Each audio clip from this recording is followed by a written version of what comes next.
to say this one more time. A number of our expectations are based upon white supremacist ideals and white nationalist orientations. Odie, what do you mean by this? I've said this in one of my threads. A number of black men expect black women to behave like white women, and a number of black women expect black men to behave like white men.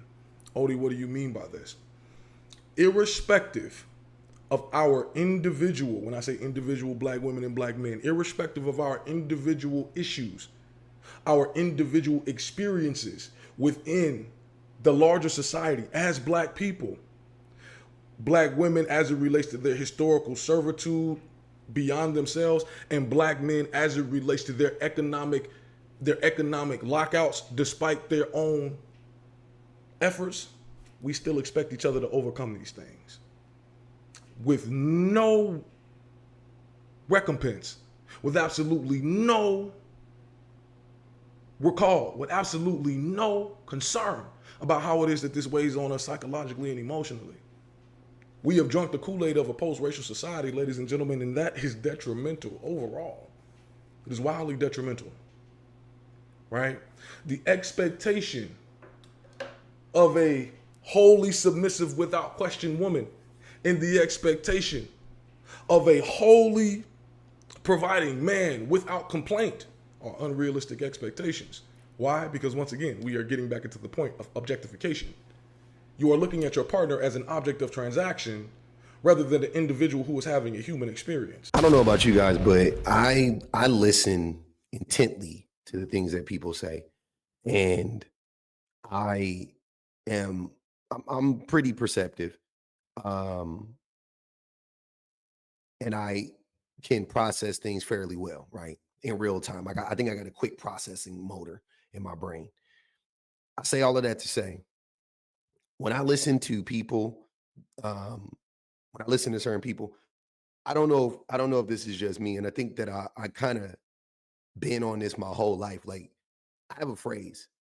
I'm sure a lot of people use it, but I call it fake deep. There's a lot of people that are fake deep. You know what I'm saying? Meaning like I feel like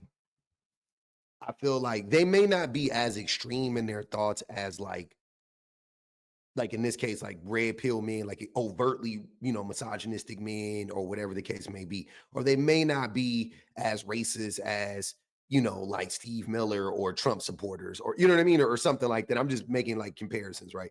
But when you listen to what they're saying, when you actually like put it on a string and try to stretch it out to see if the thought is linear, you get to a place to where you're like, oh no, they're just saying the same thing that these extreme people are saying. They just repackage it in a, they just repackage it. They add like, they paint it up and they make it look prettier and fluffier or whatever. And these people to me are more insidious than even the Stephen Millers and even the the overtly misogynistic men of the world, right? The Candace Owens women of the world, or the Megyn Kelly women of the world, or the, like they're even more insidious to me because they operate in our spaces. They operate in the spaces of progressive folk. But what they ultimately do is they end up disrupting the progress because they still spread that false propaganda.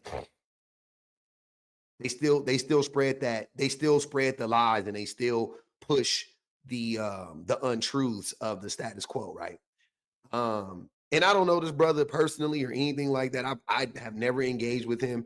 I've literally just come across his content, and I will say that almost every single time I've ever seen one of his videos, I am left thinking that he is not what he tries to portray himself to be.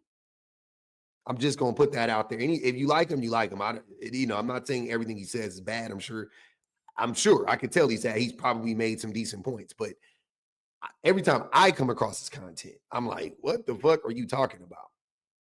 It's telling to me though. It's like that's very consistent. That's a consistent theme. I'm gonna say this one more time.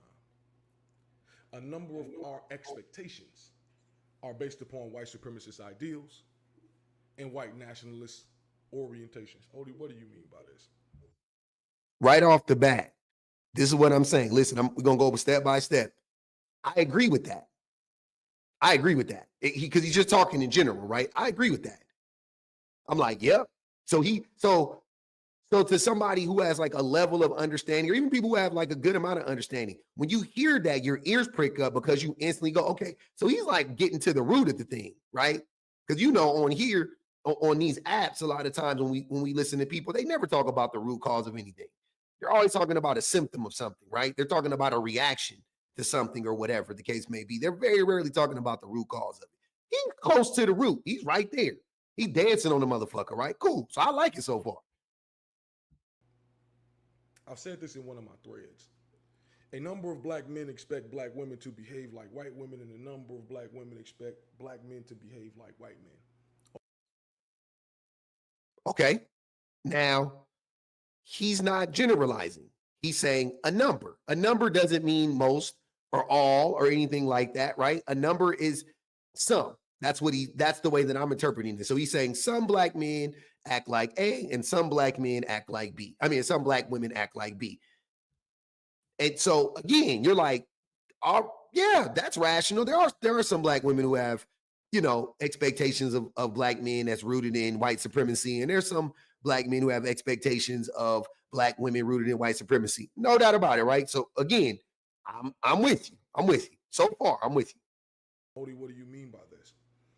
Irrespective of our individual, when I say individual black women and black men, irrespective of our individual issues, our individual experiences within the larger society as black people, black women as it relates to their historical servitude beyond themselves, and black men as it relates to their economic lockouts despite their own efforts, we still expect each other to overcome these things. Now he's speaking in general. Did you see the sleight of hand? That's the sleight of hand right there. That's the magic trick. He started off by saying a number of black men act like this and a number of black women act like that. I don't think anybody that understands these things would go, no black woman feels like that, or no black man feels like that. We would, you know what I'm saying? Like, oh, of course, there's a number of black men who expect black women to function like white women, essentially, right? And there's a number of black women who expect black men to function like white men, essentially. No doubt about it. Like I said in the beginning, if you leave it there, I'm not going to put, as soon as you start talking about some or whatever the case may be, it's hard to argue, right? Because, you're just, I'm not saying, oh, I'm not, okay, so you can hide behind that, even though even that is insidious, but I usually let that slide, right? My thing with that, I'm like, why are we focused on the one-offs? Why are we not talking about the masses? Why are you making whole think pieces on some people, right? Like, I don't understand it. Like, we'll never get all black people on the same page. So leave them alone. Like if there's a group of them and they don't make up the majority of black people, leave them alone. But that's not what he's saying. Now he's saying we collectively, most black men and black women, black men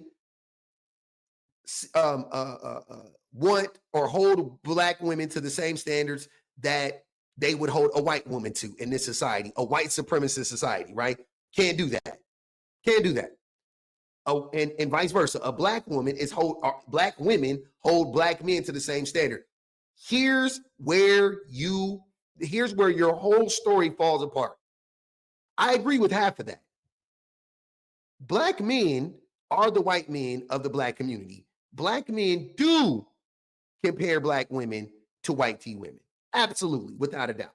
Black men do want black women to do what white women do without any of the responsibilities of white men.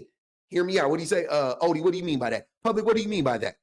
Black men want a housewife, right? They want a stay-at-home mother. They want a whatever. They want that, they want that Joan Cleaver, Wally Cleaver, Leave It to Beaver bullshit life, right? They want that, but they can't afford it. Monetarily, we can't afford it, right? So what we end up doing is we end up putting the responsibility, the financial burden, a lot of it on the woman we're in a relationship with, right? But then we still expect her to act like Joan Cleaver. See what I'm saying? That's the fucked up part about it. We expect her to submit to us the way white women submit to black men, white men. The way that white women submit to white men is the way black men expect black women to submit to black men. Again, without any of the means, like as a black man, without the means of the white man, we want black women to respect or to respond to us. I won't say respect, because I don't know if white women necessarily respect white men. But they got to, right? They gotta break bread to play dead, as the saying goes, right? So but black men expect that same treatment from black women. This I know for sure, and I'm saying black men in general. I'm talking about most black men, and that is a divide in our community. That right there is the biggest divide in our community. Is that black men want to be white men, and therefore we treat everybody the way white men treat us. That's the problem in our community. To put it in a nutshell, right? He's saying, though, essentially, it goes both ways. He's essentially saying that black women do the same thing to black men. But in the beginning, he said some. He said a number. What number that was, I don't know, but I didn't assume it meant most. Now he's talking about the collective. And that's where the sleight of hand happened. That's where the grift happens. That's when the bullshit comes to play. And since words matter, that matters. That matters that he did that. That matters. Because if you ask him, maybe he'll go, oh, I didn't mean that. I meant to say something. I just, no, but you're a professor. You're supposed to keep your thoughts you're supposed to keep your thoughts in order. No. You always meant most. And that's the lie. Most black women do not expect black men to function like white men. Are you fucking crazy? Are you nuts? Where's the proof of that? I can prove black men expect I can prove that black men expect black women to function like white women. I can prove that. I can also prove that black men will make every fucking excuse in the book for our shortcomings, and we'll blame everybody but ourselves. I can also prove that. And yes, the system is fucked up. And yes, we got the weight of the world on our shoulders as men. Yes, we do. But so do black women. But yet, black women figure out a way to not be not as shitty. Black women figure out a way to not be as shitty as black men, right? So what's our excuse? See what I'm saying? This is so very insidious to me. So very insidious. Expect each other to overcome these things with no recompense, with absolutely no recall, with absolutely no concern about how it is that this weighs on us psychologically and emotionally. We have drunk the Kool-Aid of a post-racial society, ladies and gentlemen, and that is detrimental overall. So you want me to believe that black women essentially lack empathy? If you really think about what he's saying, he wants me to believe, as a black man, he wants me to believe that black women lack empathy for black men. That black women lack empathy for black men. He wants me to, that's what he's selling me right now. And I'm not buying that. I don't buy that. As a group, I'm not saying individually. There's tons of people, women, whatever, men, whatever, that understand and that have empathy for black men and black women that aren't black, right? That's not what I'm saying.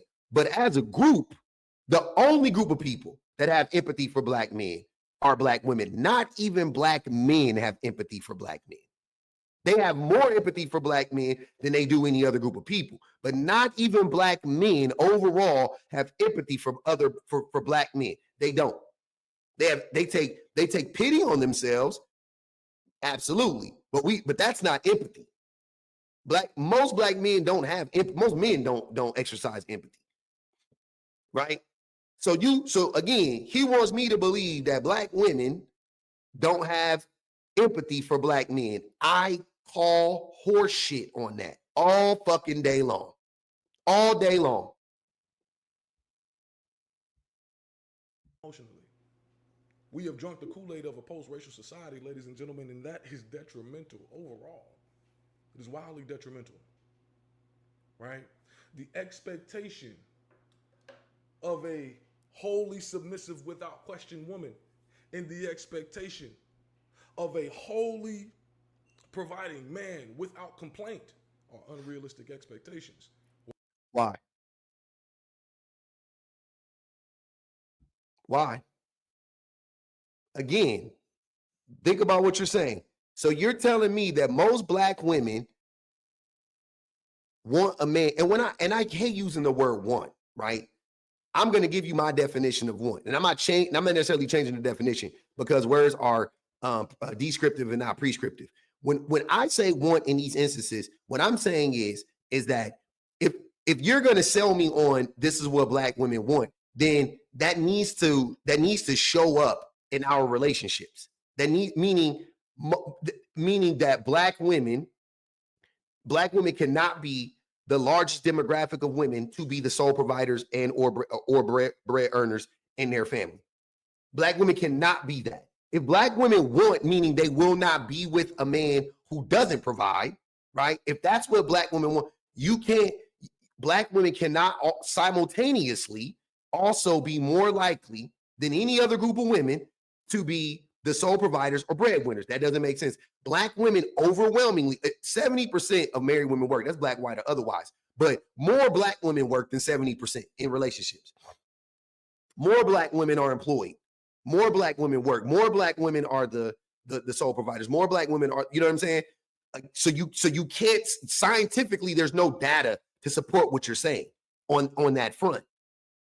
You see what I'm saying? There's no data to support what you're saying on that front. But there's data to support that black men have the same expectations that white men have for their white counterparts, right?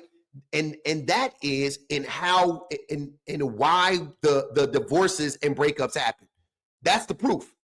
Why do the divorces and breakups happen? The divorces and breakups happen for the same reasons with black women and white women. They happen for the same reasons. Like when a white woman gets divorced from her husband and when a black woman gets divorced from her husband, it's typically for the same fucking reasons. Cheating, beating, what's it called? Irreconcilable differences, not being able to see eye to eye. What does that mean? Not being able to see eye to eye on the rearing of the children, not being able to see eye to eye on how to spend the money, not being able to see eye to eye on habits, bad habits. You going golfing every fucking Sunday while she's at home with the kids. You not seeing eye to eye on how much labor you should do in the home, the emotional labor. Like that's what that is talking about. When you look at why we're getting divorced and when you look at why we're breaking up, it's the same. I'm not saying it's the same percentage. I'm just saying it's the same 3 or 4 reasons. For the most part, it's the same 3 or 4 reasons. Right? That's my proof. My proof is look at why the women are leaving. They're leaving for the same fucking reasons.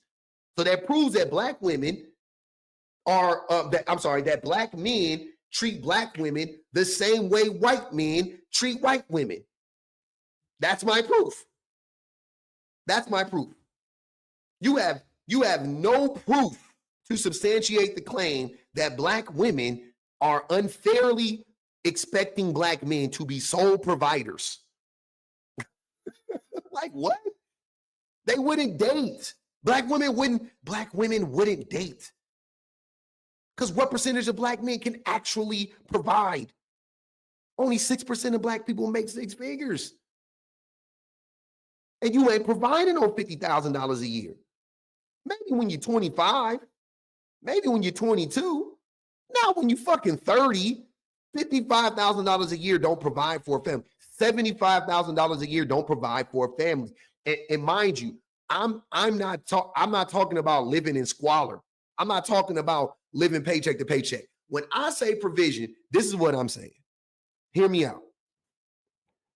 If the man if the money that the man makes does not equal or surpass the money that the couple can make collectively, you are not a fucking provider. You are holding your family back. I mean, it could be close, right? But I'm saying, you know, within reason. But for an example, if you make $75,000 a year by yourself, which is decent money, right?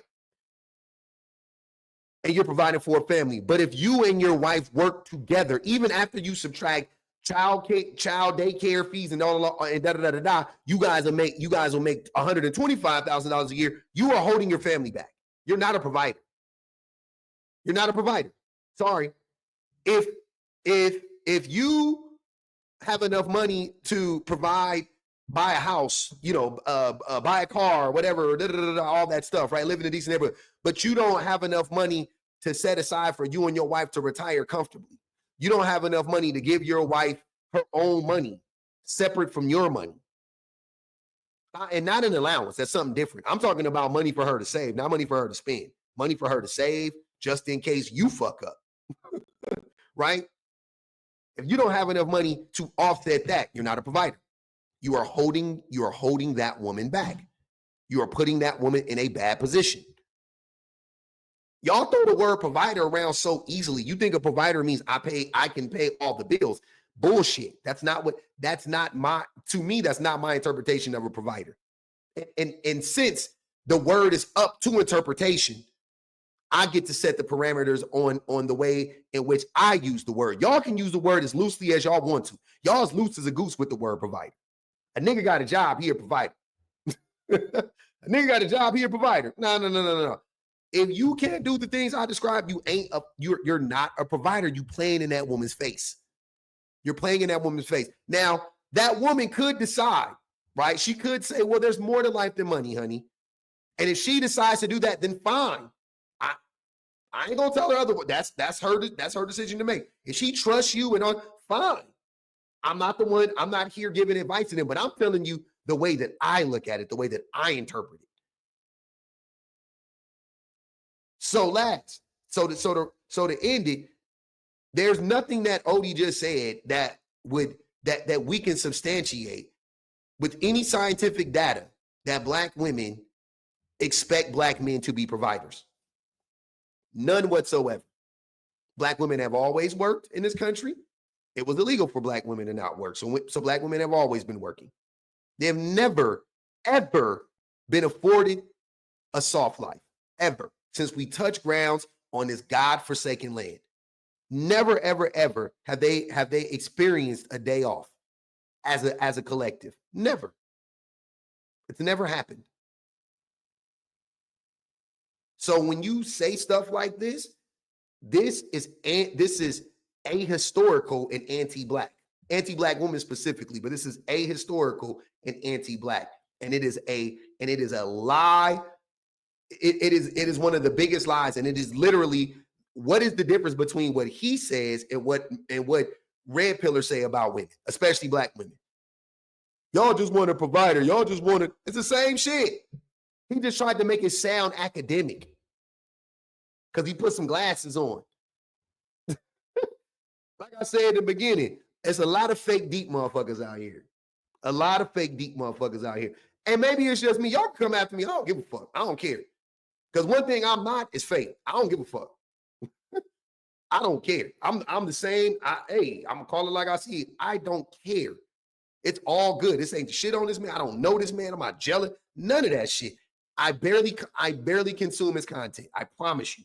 But every single time I do, it's the same type of shit where I'm like listening to it. I'm like, that's anti-Black. Oh, that's misogynistic. Rebranded, repackaged. Interesting. But I'll just leave it alone. But this one right here, this shit is egregious. Unrealistic expectations. Why? Because once again, we are getting back into the point of objectification. You are looking at your partner as an object of transaction rather than an individual who is having a human experience.